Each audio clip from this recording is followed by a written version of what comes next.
Chris बेली की book hyper focus से संबंधित चैलेंजेस से जूझ रहे इंडिविजुअल्स के लिए एक एक्सीलेंट रिसोर्स है। किताब प्रोडक्टिविटी में कॉम्प्रिहेंसिव इंसाइट्स प्रदान करती है और इसकी सीखों को लागू करके कोई भी पढ़ने वाला कम प्रयास के साथ अधिक प्राप्त करना सीख सकता है और अपने समय को अधिक एफिशिएंसी से मैनेज कर सकता है। आज हम बात करने वाले हैं बहुत ही कमाल की किताब के बारे में जिसका नाम है हाइपर फोकस, जिसे क्रिस बेली ने लिखा है। अगर आपको जीवन में कहीं पर भी फोकस का इश्यू है तो ये किताब आपके लिए बिल्कुल परफेक्ट है। ये किताब आपको प्रोडक्टिविटी के बारे में सब कुछ सिखाएगी। इस समरी को पढ़ने के बाद और इसमें दिए गए लर्निंग्स को लागू करने के बाद आप कम काम करके भी ज्यादा रिजल्ट पा पाएंगे और आप अपने समय को भी अच्छे से मैनेज कर पाएंगे। Switch off auto pilot mode. हम बहुत से काम बिना सोचे ही करते हैं, हमें उनकी आदत लग गई होती है। इसे ही ऑटो पायलट कहते हैं। जैसे आराम करने बैठेंगे तो अपने आप ही टीवी चला देंगे या यूट्यूब पर अपने आप ही वीडियोस आदि देखने लगेंगे।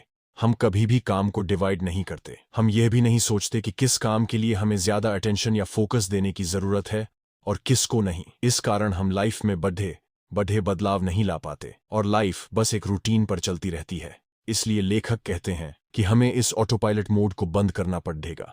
इसके लिए आप अपने सारे कामों को 4 कैटेगरी में बांट सकते हैं।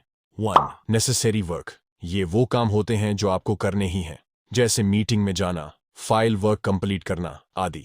2. Unnecessary work. ये वो काम हैं जो आप करते तो हैं लेकिन उतने जरूरी नहीं होते, जैसे फाइल्स को अरेंज करना, एक ही चीज को ज्यादा डेकोरेट करते रहना। 3. Distracting work. ये वो काम हैं जो आपको अट्रैक्ट तो करते हैं लेकिन जरूरी नहीं होते, जैसे सोशल मीडिया, यूट्यूब, इंस्टाग्राम आदि। 4. Purposeful work. ऐसे काम जिनमें आपको अपनी क्रिएटिविटी दिखाने का मौका मिलता है और जिन्हें करके आपको खुशी मिलती हो, जैसे कोई ब्लॉग पोस्ट लिखना, graphic designing, freelancing, novel writing आदि। इन सब कामों में आपको सबसे ज्यादा फोकस पर्पसफुल वर्क में लगाना चाहिए। इनके लिए आपको टाइम के वो घंटे देने चाहिए जब आपकी एनर्जी मैक्सिमम रहती हो। बाकी के काम आप उस समय कर सकते हैं जब आपकी एनर्जी कम होती है। Enhance your attention. हर आदमी की चीजों के प्रति अटेंशन अलग होती है। कुछ चीजों पर हम ज्यादा ध्यान देते हैं और दूसरी पर नहीं। आप अपनी अटेंशन उन चीजों को ज्यादा दें जो बेहद जरूरी हों। अटेंशन बढ़ाने के लिए ये तरीके इस्तेमाल करें। बोरिंग टॉपिक को इंटरेस्टिंग बनाने की कोशिश करें। आप खुद से क्रिएटिव क्वेश्चन पूछते रहें।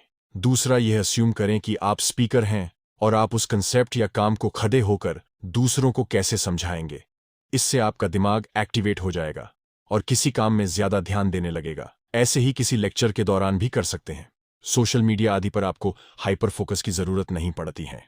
Scatter focus. दोस्तों, ये किताब वैसे तो हाइपर फोकस पर है, लेकिन इस चैप्टर में लेखक ने एक और इंटरेस्टिंग फोकस के बारे में बताया है जिसे स्कैटर फोकस कहा जाता है, जिसका अर्थ है कि कभी कभी हमें अपने दिमाग को भटकने देना चाहिए और उसे फॉलो भी करना चाहिए। कई बार दिमाग डे ड्रीमिंग करने लगता है। वह अपनी कल्पना की दुनिया में खो जाता है।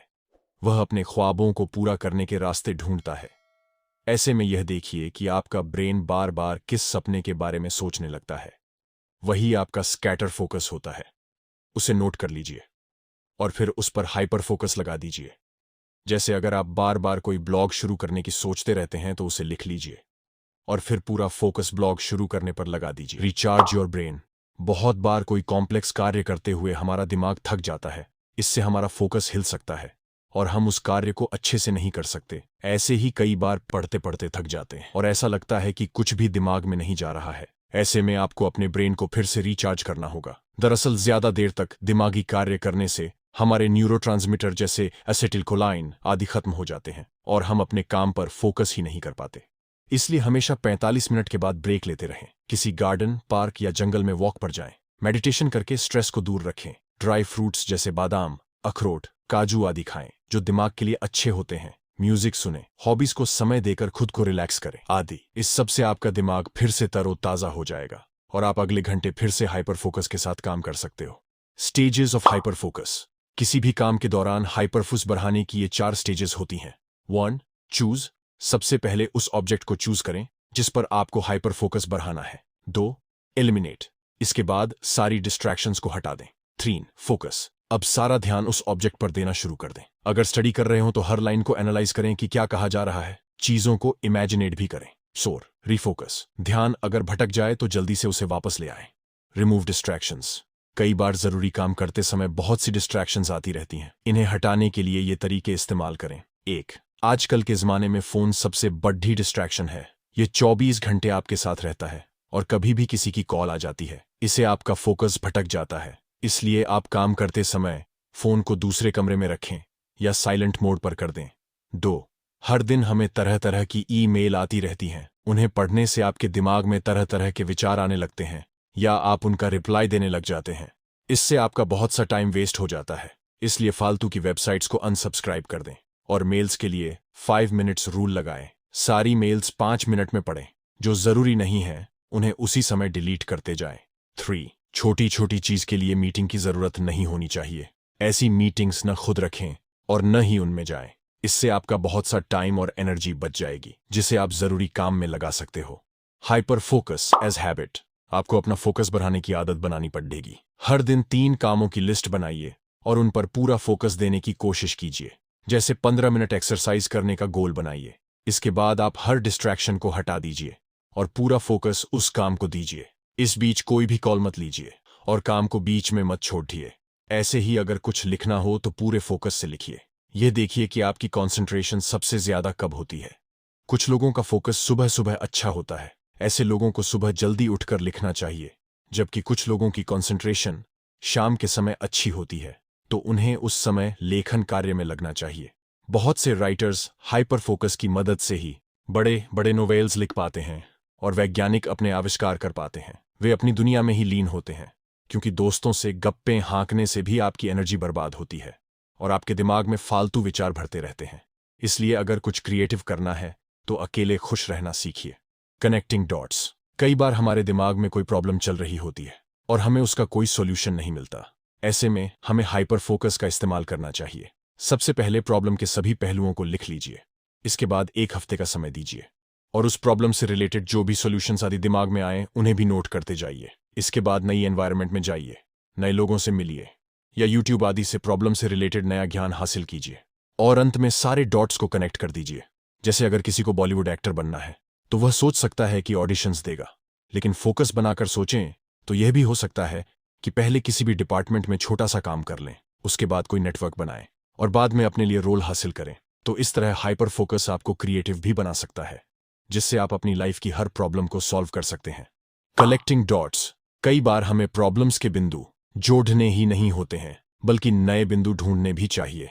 जैसे ऊपर के एग्जाम्पल में अगर किसी को एक्टर बनना है तो उसे और भी जानकारी इकट्ठी करनी चाहिए। जैसे बॉलीवुड में ऑडिशंस कहाँ होते हैं, फिल्म इंडस्ट्री के लोग कौन से रेस्टोरेंट या बार में जाते हैं या कौन से जिम में एक्सरसाइज करते हैं, उनके मेड्स आदि कहाँ रहते हैं और उनसे दोस्ती कैसे की जा सकती है। किसी एक्टिंग स्कूल के जरिए कैसे कॉन्टैक्ट्स बढ़ाए जा सकते हैं। ट्रेड मैगजीन्स या यूट्यूब, लिंक्डइन आदि से कैसे फिल्म इंडस्ट्री की जानकारी मिल सकती है, आदि आदि। जब किसी एस्पिरेंट के पास ये सारी जानकारी या डॉट्स हो जाएंगे तो फिर उन्हें जोड़ना बहुत आसान हो जाएगा और सक्सेस के चांसेस दूसरे लोगों से कहीं ज्यादा बढ़ जाएंगे, जो सिर्फ ऑडिशंस पर ही उम्मीद लगाए बैठे होते हैं। इसलिए हर प्रॉब्लम के आगे, पीछे, ऊपर, नीचे और चारों ओर के पहलुओं पर भी गौर करना चाहिए। इससे सॉल्यूशन जल्दी मिलेगा। Distress with gratitude. अपनी खुशी के लिए काम करें। इससे आपका फोकस अपने आप ही अच्छा होगा। हर दिन सोने से पहले यूनिवर्स का ग्रैटिट्यूड, आभार मानें, उसे थैंक यू बोलें। उससे कहें कि इतना अच्छा दिन देने के लिए धन्यवाद, सनलाइट के लिए धन्यवाद, ऑक्सीजन के लिए धन्यवाद, फूड के लिए धन्यवाद। हम यूनिवर्स से हर चीज लेते ही हैं, बदले में उसे कुछ नहीं देते। इसलिए उसे थैंक यू बोलकर अपना ग्रैटिट्यूड जाहिर करें। इससे आपको यह भी लगेगा कि आपके पास सब कुछ है और आपके अंदर खुशी का संचार होगा। इसके अलावा हर दिन डायरी लिखें। इससे आपको अपनी जिंदगी के बारे में क्लैरिटी मिलेगी। अक्सर मेडिटेशन करें, आंखें बंद करके ध्यान लगाएं और अपने ईश्वर को देखें। साथ ही जब भी मौका मिले दूसरों की हेल्प करते रहें।